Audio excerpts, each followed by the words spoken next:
Welcome to the farm. If you're new to my channel, my name is Angela and I'm the Inquisitive Farmwife. I do all kinds of crazy things around here because I'm a curious by nature. That's where the inquisitive part comes from. I've been on this amazing journey with Amish Friendship Starter. It's kind of like a sweet sourdough starter, but the maintenance is a little bit different. So today is Friday. Friendship Friday, and I'm so excited to bring you a fun recipe that I decided to make up today. I'm inspired by a recipe I found online, but you know me, I'm always going rogue and I'm always using what I have and just finding creativity in the kitchen. And I'm hoping that you like to do the same thing. That's why my friend Renee over at Pike Creek Farm and I are hosting a Friendship Friday collaboration. For the whole month of April, every Friday, several YouTube people are putting out videos with what they like to do with their Amish friendship starters too. Some of them are beginners and showing you how from the journey from day one of making your starter, and some of them are more expert and they've been doing this and making stuff forever. And we also have some amazing people who don't like to make videos, but they love sharing pictures. You'll see those on our community tabs. You want to know more? Down below, there'll be a link that not only has today's recipe, a link to today's recipe, and then we'll also have a link to the playlist so that you can follow along too. All right, let's get to baking because my day's almost half over and I've got to get this video up. Well, it isn't time for me to feed my starter yet, so I just snuck a cup out, but I wanted to show you. I hope the camera, you can see just how active and happy and bubbly this starter is. Actually, tomorrow, I believe, is the feeding day, and I'm super happy with how active it is today. First thing I've done is I've preheated my oven to 325 degrees. Now, this recipe calls for 3 eggs, but today I have something special for you. This is my first goose egg of the season. It's huge. This is a small goose egg. They only get bigger from here. Sometimes they'll be almost the entire cup of my hand. So this is going to be equal to, I'm going to say this one's 3. Those bigger ones are sometimes equal to 4 eggs. So a nice farm fresh egg will go in our bowl. I've got my bananas here. I'm going to take my masher and we're just going to kind of whisk this up. And then I'm going to add my bananas, about 1 1/3 cups of bananas or 3 medium bananas. And the reason I'm doing this recipe today is because I had some bananas that I had put in the refrigerator and kind of forgot about. So they were not really appealing for eating fresh. We'll add in our starter.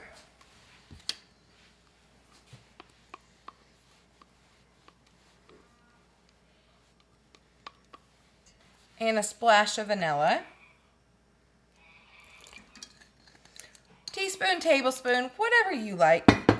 We'll go ahead. Oh, it smells lovely. That's my special vanilla I got from a friend. Go ahead and whisk this up a little bit before we start adding in our dry ingredients.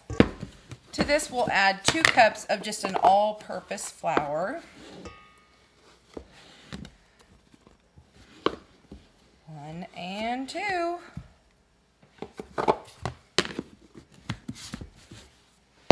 And then we'll also add 1 1/2 teaspoons of baking powder.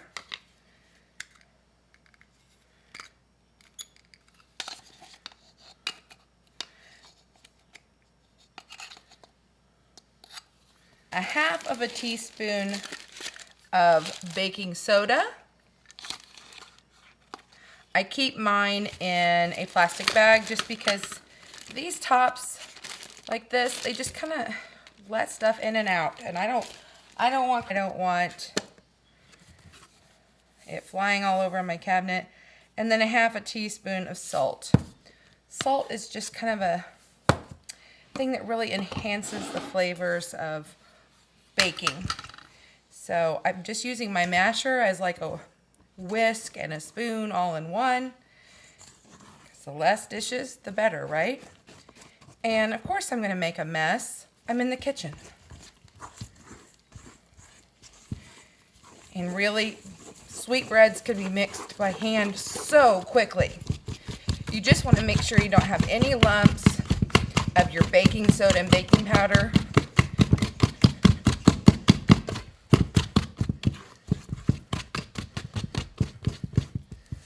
So if you want to sift this, you certainly could. Now our batter's done. This is where I'm going to go rogue. They had suggested adding a half a cup of caramel to this. Well, I happen to have these caramel baking. Oh, these are the peanut butter ones. Well, I thought I grabbed caramel ones, but I guess we'll just do peanut butter then. If you saw earlier this week, I did a peanut butter bark with my banana. So I know peanut butter is going to go well too. But I had all intentions of using caramel. But that's okay, we're going to just go for it. And I'm going to mix this up. That's it, guys. That is it.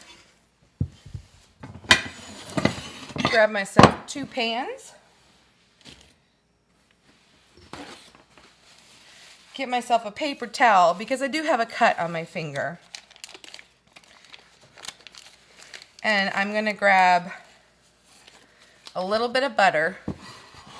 And I'm going to put some butter in my pans. And I want to just kind of spread it out, a thin layer. I don't even think I have a teaspoon between the two of them. And then a lot of it gets stuck on your paper towel too.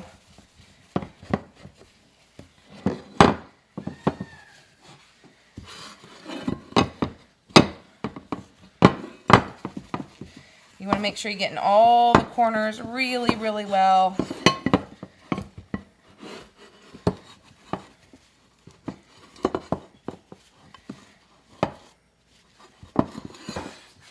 And here again, I'm going to go rogue. I didn't want to make my own cinnamon sugar today because I have some of this Cinnadust seasoning. And I'm going to take it and I'm going to generously sprinkle it in my pan. And you want to go around and cover the entire pan. This not only helps with sticking, but it leaves a lovely crunchy coat on your bread.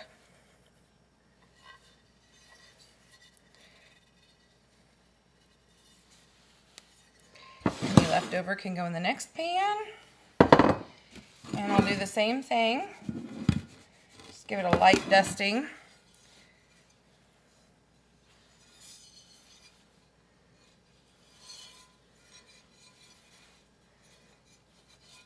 Now all I'm going to do is divide my dough between the 2 pans.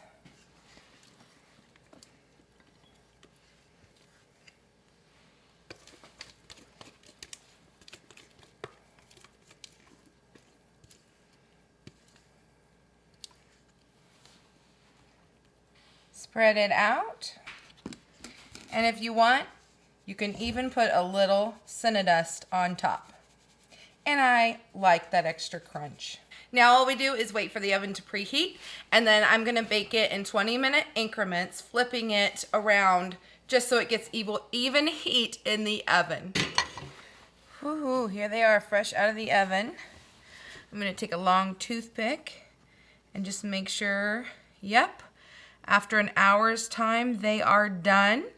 And so I'm going to let these cool for maybe 5 to 10 minutes, and then I'll take them out of the pans and put it just on the rack to completely cool before cutting.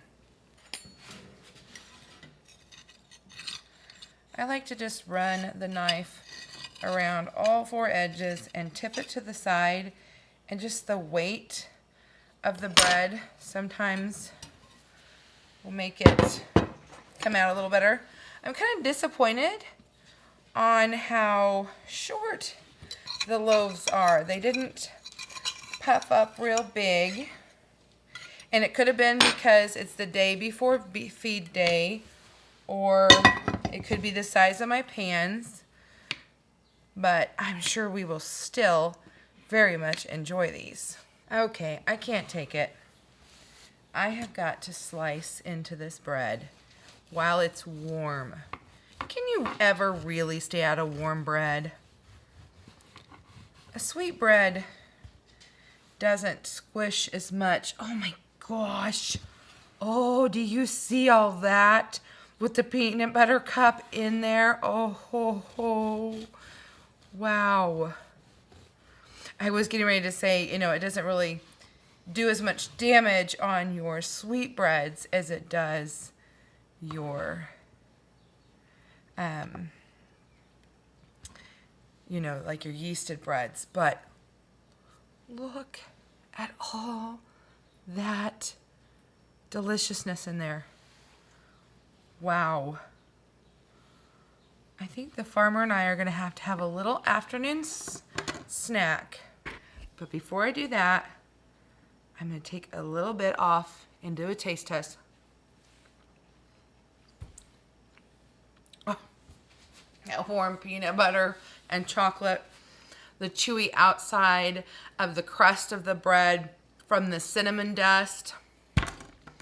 I really hope you guys try this. And if you do, let me know because I want to hear about it. And let me know if you did something different because I love to experiment with my recipes. Thank you guys for being here today. I appreciate each and every one of you, and I look forward to seeing you on my next video.